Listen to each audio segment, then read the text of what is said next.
पवन भाई बोलते हैं लहंगा उठा के न चला। देखा काका ये कहता लहंगा उठा के न चला। देखा वो लहंगा उठा के और दिखावती है। हाँ हाँ हाँ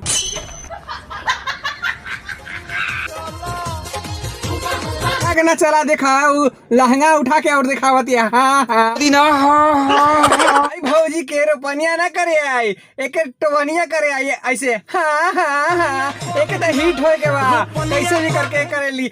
हाँ हाँ हाँ आप सबके बुझाता कि भौजी रोपनिया करी का ये रोपनिया ना करी ये। हाँ हाँ हाँ करी। आई भौजी का देखा ये हम गाड़ी चलावत है एमजी कार ऑटोमेटिक। आई कहता टेम्पू के ड्राइवर झटका मारे ला सकी आई झटको ना लगेला। अब घुमा दी। हाँ हाँ हाँ देखा एक फॉलोवर चाहिए ना तो ये से कहता ना।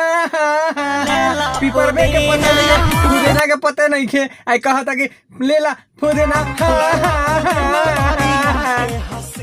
हाँ हाँ हाँ हाँ ये क्या हो रहा है। शेयर करी जा और नया नया वीडियो आई अब ठीक बा।